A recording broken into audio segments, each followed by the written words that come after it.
Russia is interested in creating stable, long-term conditions for projects in the nuclear field. Above all, for our country, the absolute priority is ensuring nuclear safety and the physical protection of nuclear facilities and installations, wherever these facilities may be located. Therefore, it is necessary to continue increasing the requirements for safety and reliability at every stage of the nuclear cycle, including uranium mining, reactor operation, handling of spent nuclear fuel and radioactive waste.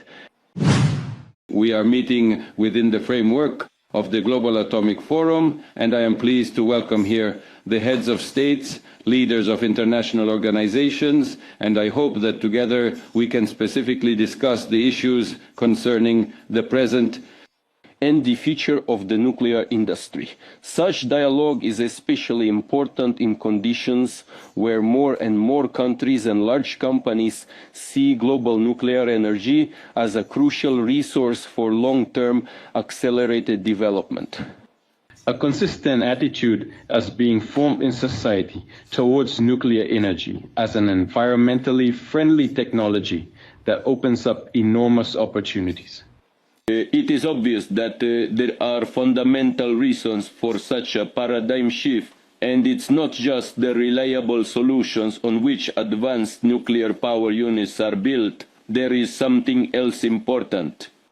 A fundamentally new technological order is emerging. Artificial intelligence is being implemented everywhere. Significant energy resources are required to process colossal amounts of data.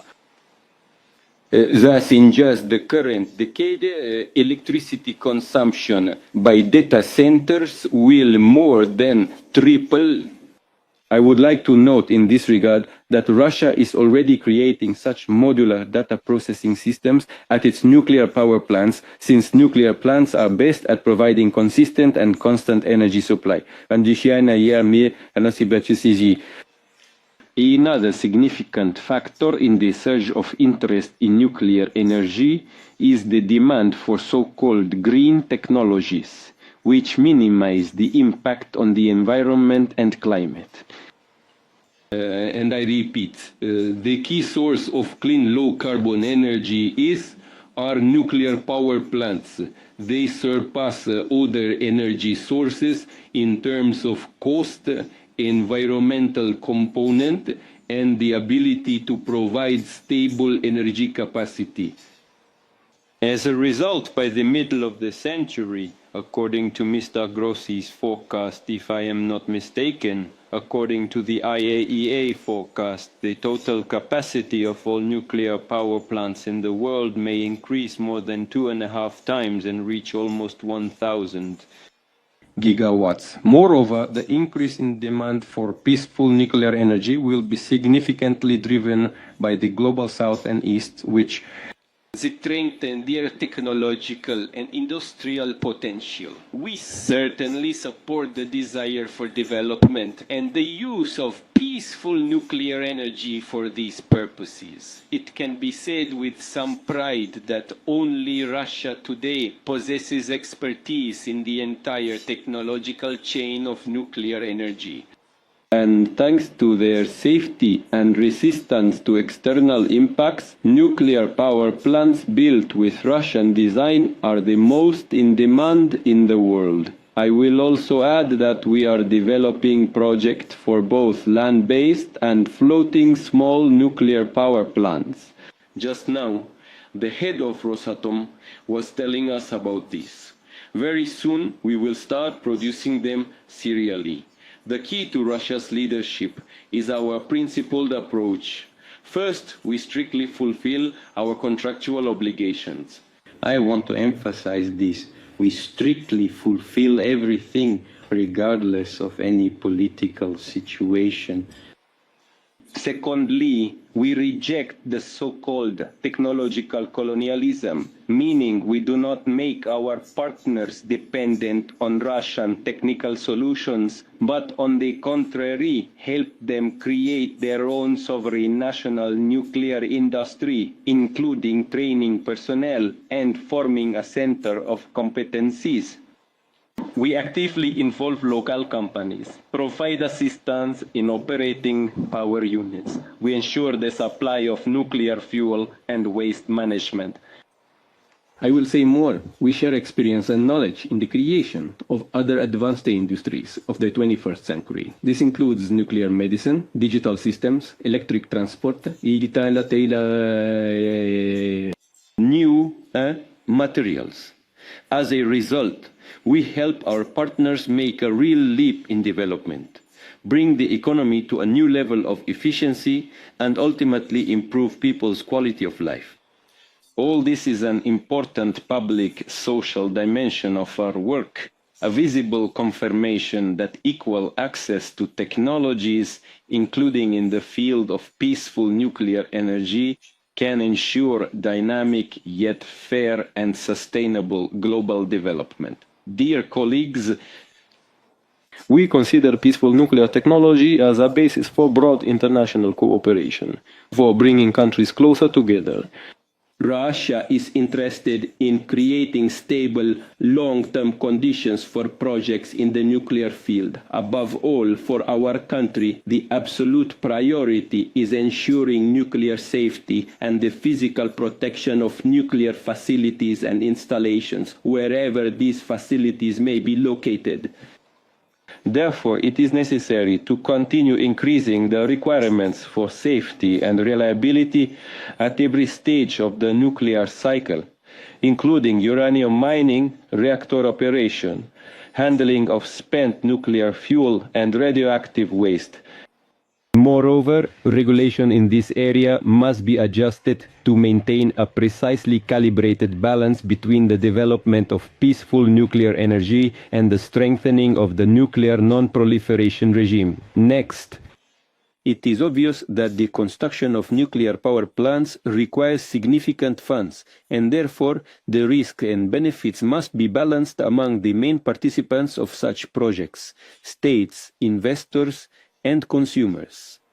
I consider it necessary to develop modern financing models for the construction of nuclear power plants, involving international financial institutions and development banks in such projects. I will add in this regard that at the beginning of the current year, the new development bank created by the BRICS countries confirmed its readiness to finance nuclear projects.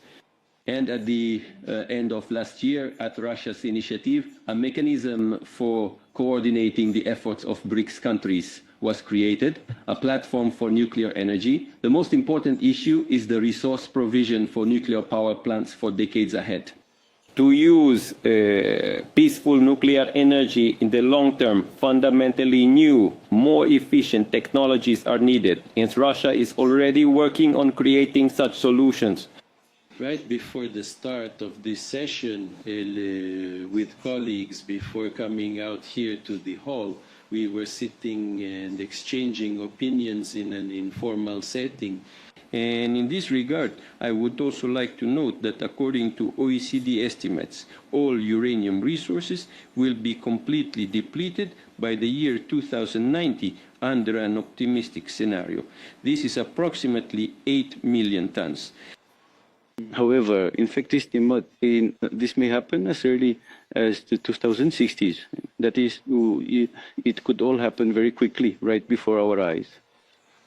Taking into account that a quarter of the reserves are in deposits where uranium is a byproduct already in the year 2030. Now I am moving to the main point, which I believe Russia can be proud of, no?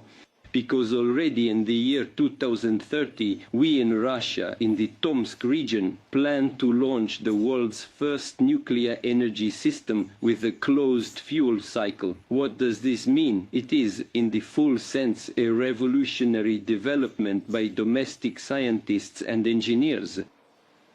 What does this mean? It means that practically the entire volume 95% of the spent fuel will be repeatedly reused in reactors. Such a mechanism will potentially allow us to almost completely solve the problems of accumulating radioactive waste. And what is also extremely important, it will essentially address the issue of uranium supply. I would like to note that tests of the entire range of advanced materials for the closed cycle are planned at the International Research Center.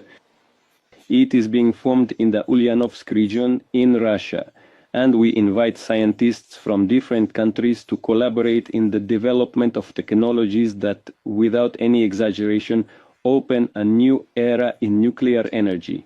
Dear friends, our meeting, the Global Nuclear Forum, is timed to coincide with two significant dates. This year marks the 80th anniversary of the domestic nuclear industry, as well as the Day of the Nuclear Industry Worker, which is celebrated annually in our country on the 28th of September. Let me remind you, we just talked about this with colleagues. I repeat once again, and would like to say it in a broader context. The first decision in the Soviet Union on the development of nuclear energy was made on September 28, 1942. When the patriotic war was ongoing and the results of perhaps the most dramatic period of the Great Patriotic War were not yet known. The battle of Stalingrad was ongoing. The battle for Stalingrad, it had not ended. And the State Defense Committee made a decision to organize work on uranium. The work began.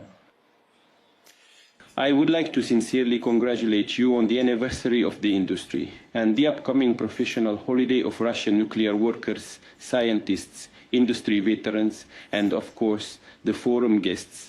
And in your presence, specialists from the former Soviet republics who are united by the traditions of the great Soviet Ministry of Medium Machine Building. These must definitely be continued. I wish you new great successes for the benefit of the citizens of our countries, and without exaggeration, all of humanity. Thank you for your attention. Thank you.